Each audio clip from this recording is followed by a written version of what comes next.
user concern video po. Ang sabi niya is, "Hello, Miss Che.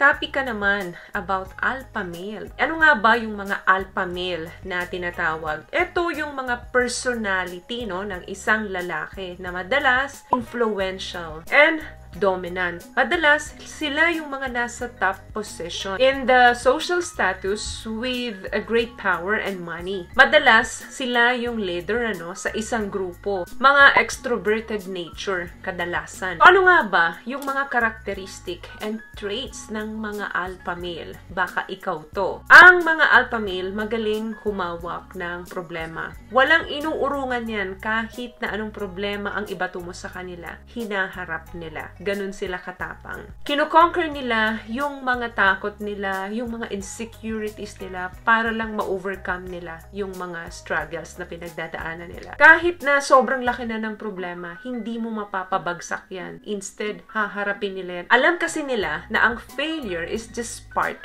of their life. Number 2, ang mga alpha male, magagaling gumawa ng mga decision yan.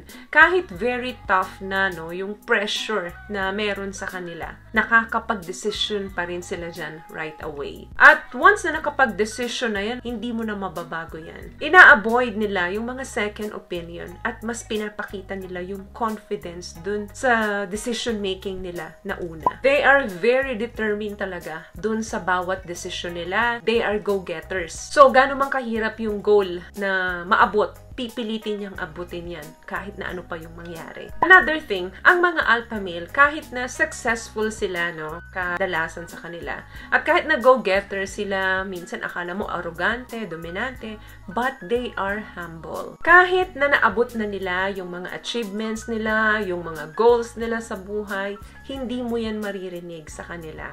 Their feet are firmly on the ground. Hindi nila binabrag yung mga achievement na nakuha nila. Kasi nga, they are self-assured and they don't need validation. Another thing, alpha male is a gentleman. Meron siyang malalim na respeto sa mga kababaihan at na-appreciate niya yung mga kababaihan. Kapag nakapag-date ka ng alpha man, asahan mo kapag bababa ka ng kotse, for example, pagbubuksan ka ng pintuan yan or pupunta kayo sa isang restaurant, pag upo mo, ire-ready niya yung chair mo. Or pag may nakikita siyang nakatayong babae or matandang babae, ibibigay niya yung upuan para dito. Napakinggan niya ng maayos once na ang babae ay nagsasalita. Another thing, ang mga alpha male, they are born leader. Natural leaders yan. Kapag mayroong mabigat na situation, mapatrabaho man or mapapamilya or any decision making, siya yung nagli-lead nito. Kaya nga madalas ang mga alpha men, nakakakuha sila ng mataas na posisyon sa trabaho or sa company pinapasukan nila dahil nga doon sa leadership qualities na meron sila. Magaling silang mag-empower ng tao. Another thing, ang mga alpha male, aware yan sa mga flaws niya. Kaya pag alam niyang may mali siya sa sarili niya or may mali siyang ginawa, babaguhin niya kaagad yan. Alam din nila yung mga weaknesses nila. Hindi nila tinatago yun in any manner. Instead, they work towards para ma-overcome nila yun. Kasi alam nila na yung weakness nila, ma-turn nila yan into strength. Another thing, ang mga alpha men ay physically and mentally strong yan. Health is wealth para sa kanila. Kaya kinakain nila yung mga masusustansyang pagkain para lang maboost yung energy nila. At madalas inaalagaan talaga nila yung sarili nila. Dahil nga alam nila kung ano yung mga hindi maganda para sa kanila. Mapapansin nyo yan sa kanila, kahit na may high pressure dun sa situation, cool na cool pa rin gumalaw yan. Another thing, ang mga alpha men, clear ang goal nila sa buhay nila. Alam nila kung ano yung gusto nila.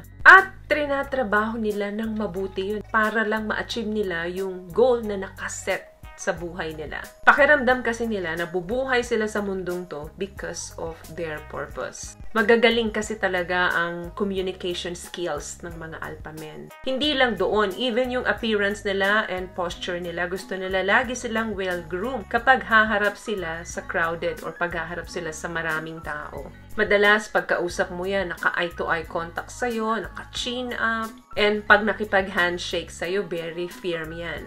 Last one, he has a great sense of humor. Isa sa pinaka-biggest strength ng alpha male is meron silang sense of humor. Hindi mo yan matatalo kung aasarin mo siya, no? Kasi okay lang sa kanya na pagtawanan yung sarili niya sa harap ninyo. He doesn't get offended if people make fun of him. Instead, pagtatawanin niya din yung biro nyo sa kanya. Kahit sobrang malaki or nakakahiya na yung biro nyo sa kanya, dead ma lang siya dyan. Very light lang ang dating sa kanya niyan. Kasi kinoconsider niya yan na learning experience niya. Even mga bashers, nako, dead ma lang yan sa kanya. Alam na alam niya kasi yung self-worth niya. Kaya nga kadalasan kapag may karelasyon kang alpha male or alpha female, nagtatagal talaga yung relasyon, nakakapag-build sila ng healthy and strong relationship. Kasi alam nila kung ano talaga yung gusto nila sa buhay. So yun lamang guys yung video natin for today. I hope may naibigay po ako sa inyong tips sa pinag-usapan natin ngayon. At kung nagustuhan niyo po ang ating video, please give it a thumbs up, comment down below, and also share this video na rin po sa mga kaibigan na sa tingin nyong matutulungan ng video natin. Once again, palagi po kayong mag-iingat at palagi po kayong manalangin. Thank you guys for watching and see you on my next one. Always love yourself and be a blessing. Bye!